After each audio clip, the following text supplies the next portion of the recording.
Hi guys, welcome back to the channel. On this video we are going to spend the night solo wild camping in a hammock. But not only wild camping in a hammock, we're also camping in a hotspot known for very strange reports. I'm an investigator into the phenomena of cryptids, UFOs and extraterrestrials, the paranormal and everything in between.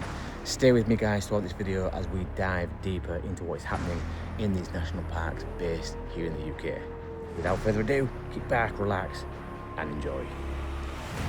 There was this old, I want to say it was abandoned, this shack that was overgrown, and there was a street light next to it that was shining over. It barely worked, but just illuminated enough of the street to where you could see into the brush a little bit. This I will remember for the rest of my life. A figure, I want to estimate, about 7 foot tall. It had pointy ears. It was on its hind legs. It was standing on 2 legs. Ran out from behind the shack, across this little dirt road, and into the other brush.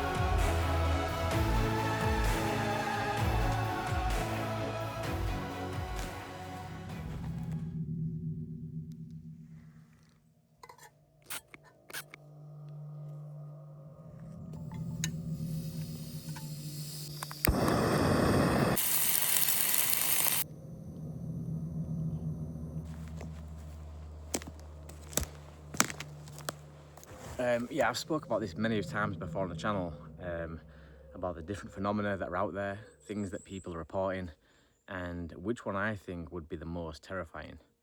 Now, there are some creepy creature designs out there.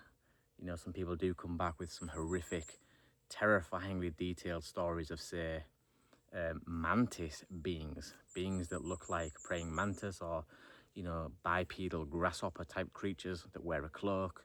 And these seem to be the figures that are in charge of the daily tasks on these craft. They seem to be the guys calling all the shots, not the little grey aliens that most of us have been led to believe.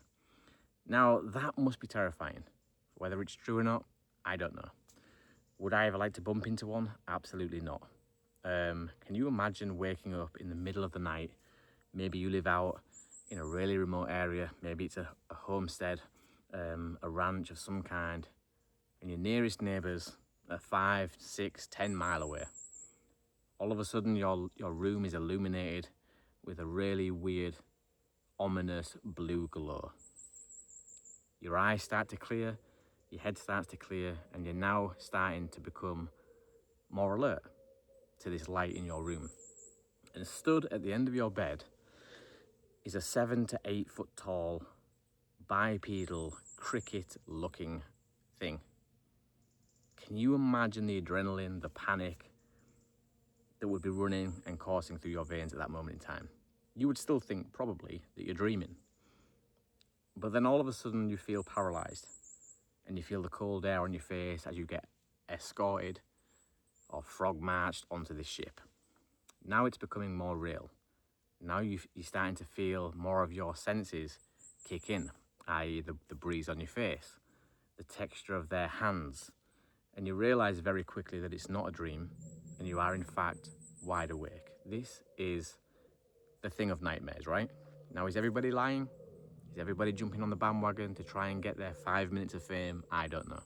Another creature that is named and reported time and time again is the one that most resembles what we now know from the movies as Predator.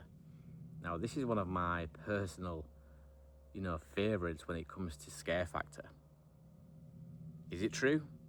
Some people will debate that it isn't. Some people will debate that the movies made this creature up, but I highly think it's the opposite. I think that the movies were inspired by something that they had privy information already about.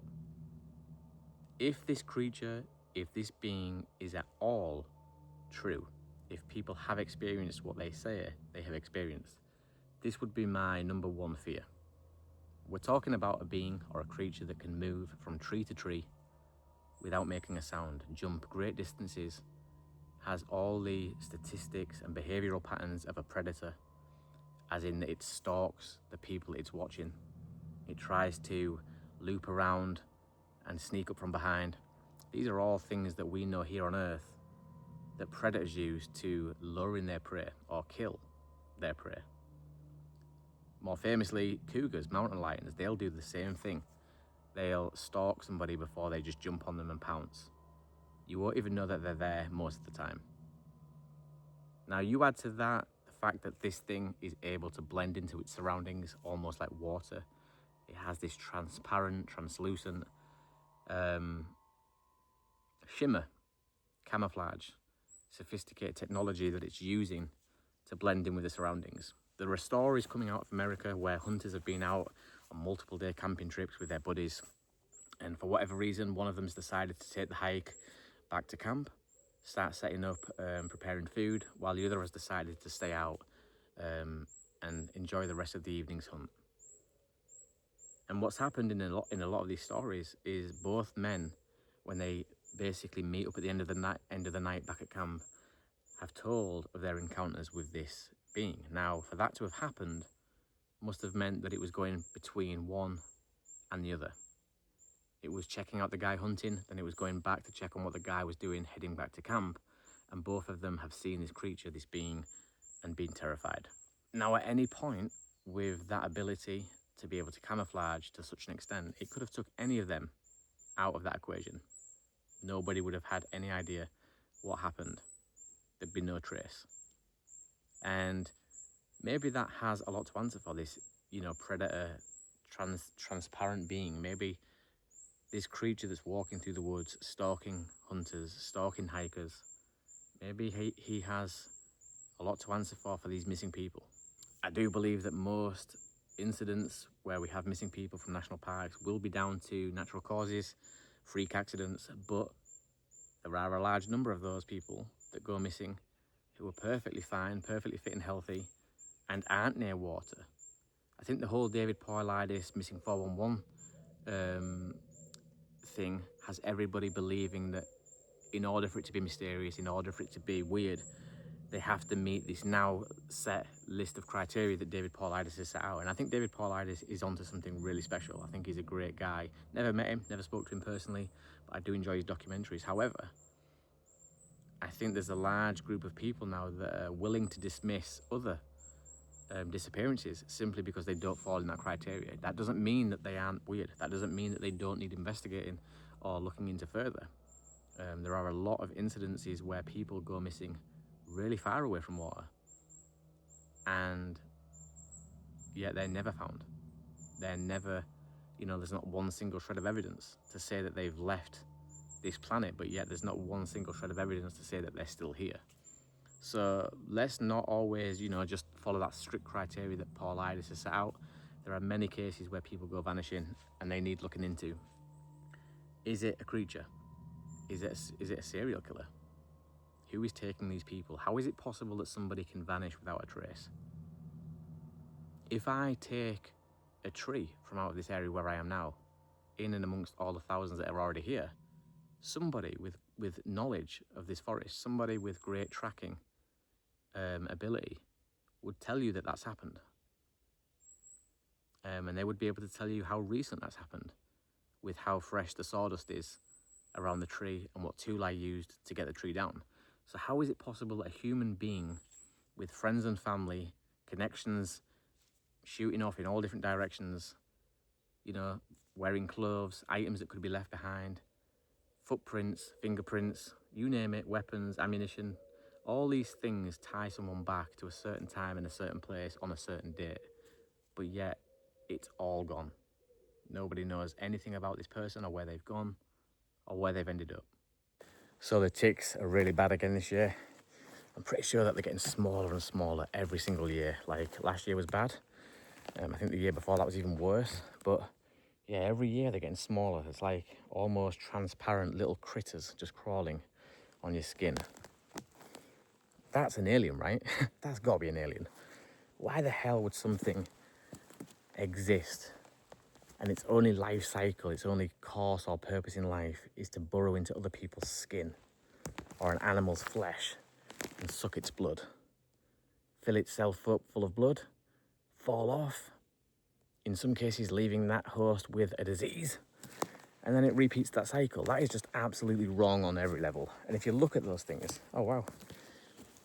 That looks like a buzzard's feather. I'm gonna keep that, that's cool. I'm part of a feather group actually on Facebook, which is real nerdy. And I'm sure those guys on there will really appreciate this. Yeah, there's so many aliens on this planet, especially in the ocean, that I'm pretty sure if you knew most of them, or if you've ever seen most of them, going on to another planet where you see weird things, you know, we wouldn't batter too much of an eyelid. You've got to look at the cuttlefish at the bottom of the ocean. That thing's weird. Octopus, weird. I mean, what the hell is a giraffe, right? Some kind of long-necked, horse-looking moose that's trying to mimic a tiger with its not tiger, sorry, a leopard. What is that? Let me think of this. So that's pretty much that is a Brachiosaurus moose-looking horse wannabe leopard thing.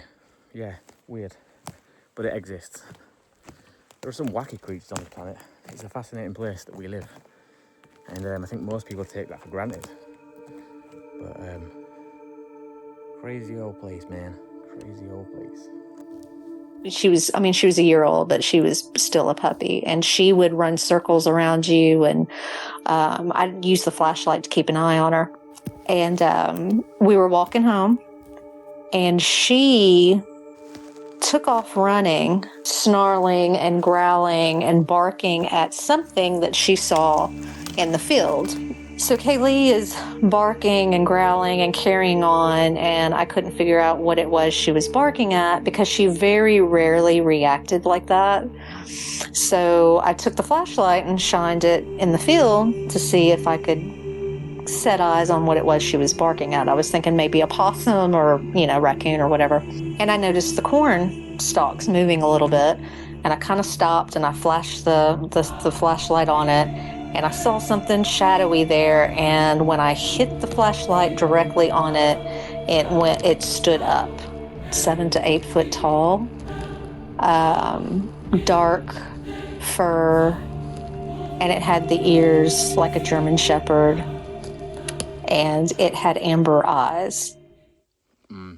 So I'm eating one of the most random meals you've probably ever heard of. It's noodles, curry flavoured noodles with steak and some garlic seasoning.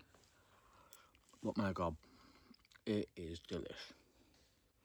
Lily's been watching me like a hawk because, as you can imagine, she wants every last bit of this. I have given her some of it, but I don't want to start feeding her too much. Little things I always keep in check with Lil. I never bring food to her. I always put food out, but I'll make sure that she comes to me for the food.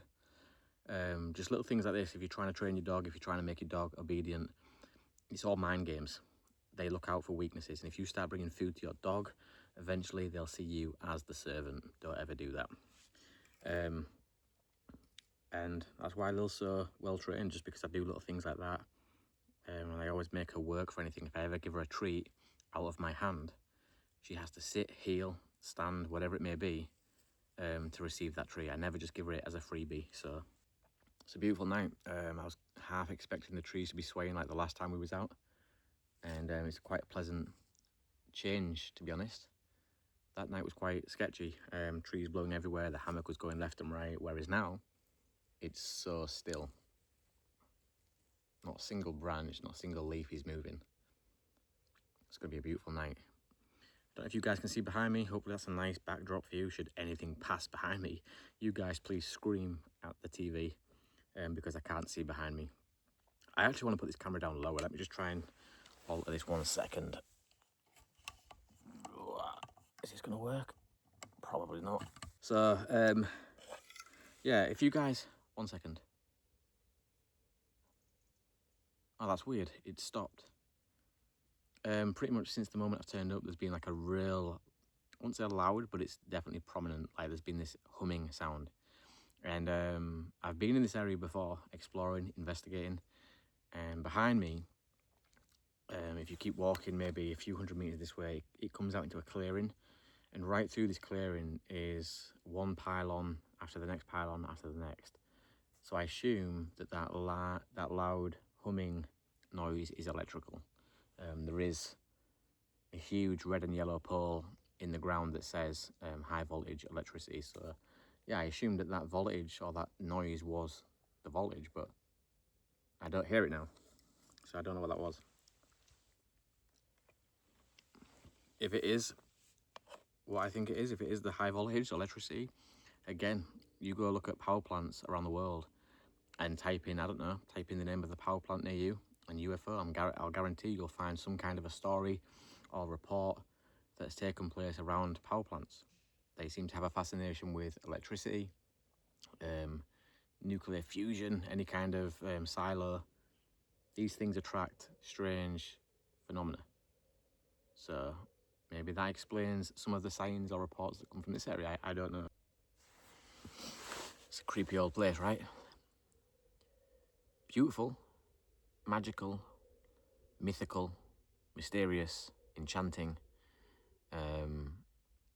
and yeah, everything in between. But I think one of the words that we have to add to that mix is creepy, because it's a mindset. If you come in this forest to do yoga, chances are you're going to probably be in a spiritual state. If you come in here to write a novel about fairies, chances are you'll see this place as a mythical, magical place. If you come in here knowing the history of this place regarding UFOs, abductions, and cryptids, then you'll probably think this is a creepy place. Mindset is everything. What intrigues me are the stories when people come in here to be spiritual, to be relaxed, to do recreational activities, and then they experience something creepy. That fascinates me, because they never came in here with a preconceived idea, a preconceived mindset. There was no bias to begin with, and yet they experienced something that they never had in their mind when they started out. That's what intrigues me. And that does happen. I've mentioned to you guys many of times, people here for the day out, you know, maybe they come to one of the campsites, neighboring campsites, maybe they're on their mountain bikes with their children, their wife, you know, maybe they're just out on horseback. And yet their mind is so far away from anything that we could even relate to being creepy. They're not thinking of a dogman walking out, or a Bigfoot, or something paranormal happening on their daily activities, but it does. And it throws them off completely. Most of these people don't have an explanation for what happened, what they saw, and they're left with many, many questions. I know this because I'm one of those people. You guys here know my story. You know how I got involved with this stuff. And you know all too well by now, hopefully, that I'm not some Billy bullshitter. You know, I don't come out here. How many videos have I made on the channel now? It's like over 6 years. And I think there's 250 videos. A lot of those videos are me in places like this for 20, 30 minutes plus. That's a lot of time I've spent just on the channel making content, boots on the ground. Now imagine all the times I've been out and I haven't recorded, or I've come out to film and it's just not worked out, but I've still been here. I've spent a lot of time in these places, and yeah, it's a game changer. You know, when you have an experience in your life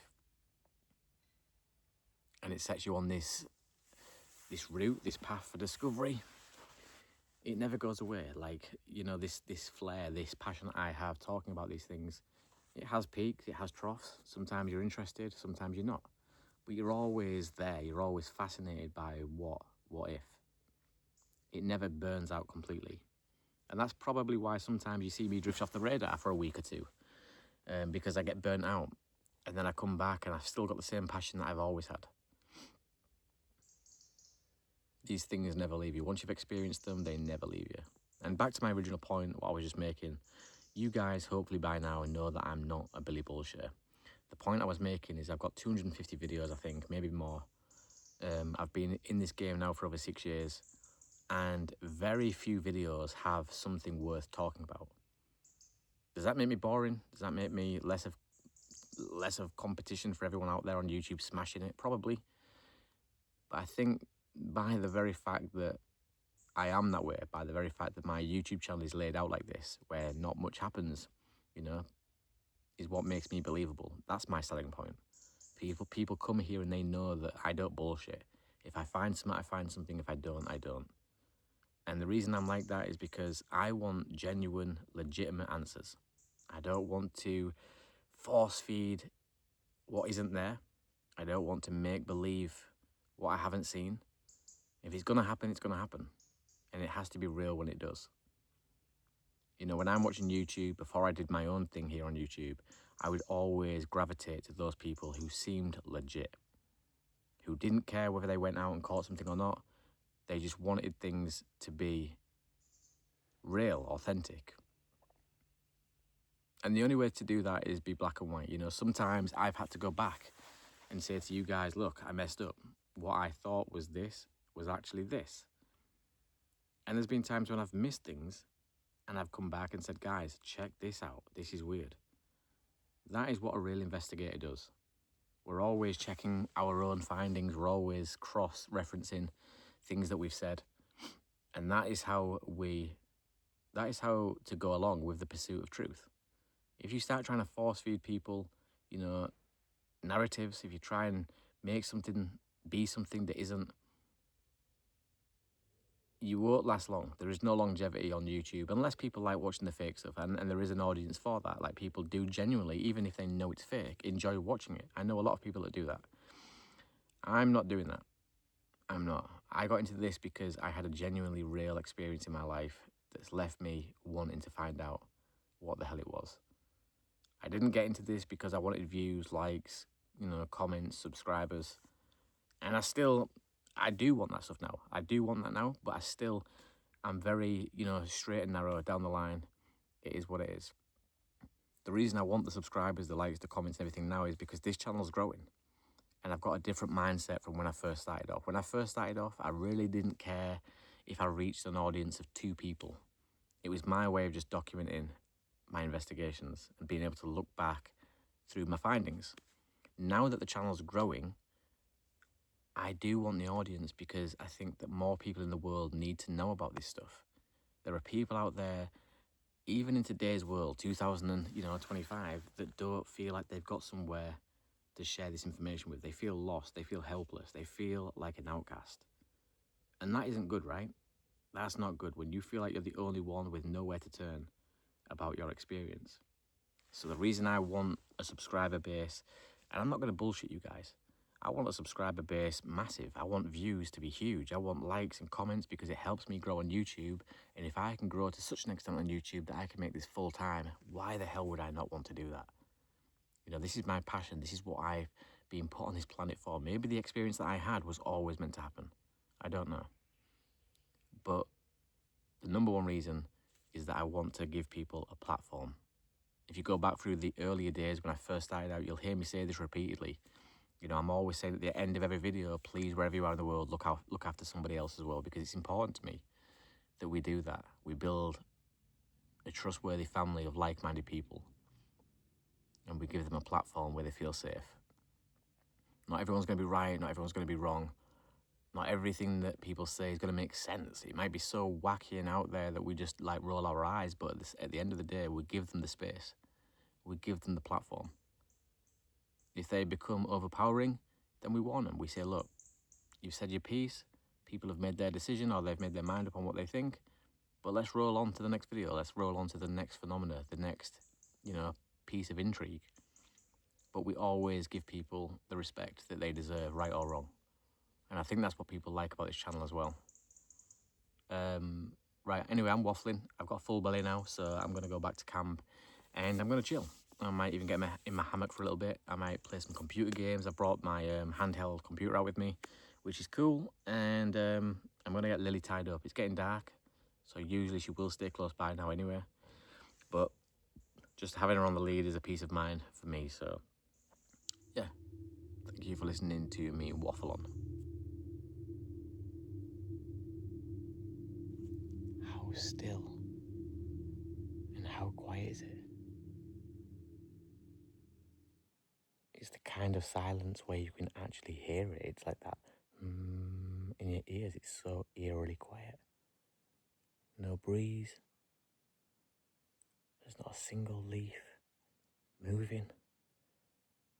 Not the snap of a stick, nothing.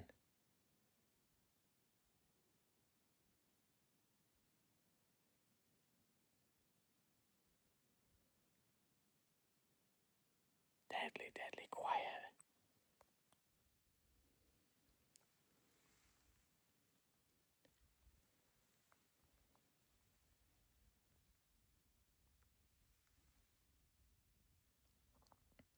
I can actually hear my heartbeat. Have you ever known the woods to be this quiet?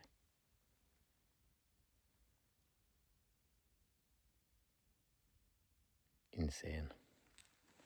Absolutely insane.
Just recently, strange reports have been coming in across the region.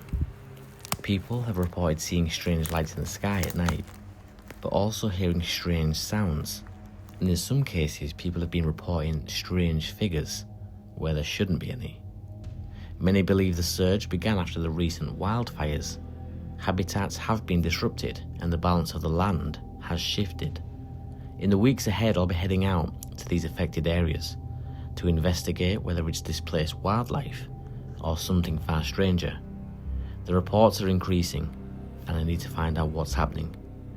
Over the next few videos, guys, you will be brought along with me to investigate firsthand, boots on the ground, where these wildfires have been taking place, and let's once and for all really find out if it is displaced wildlife or something much more sinister.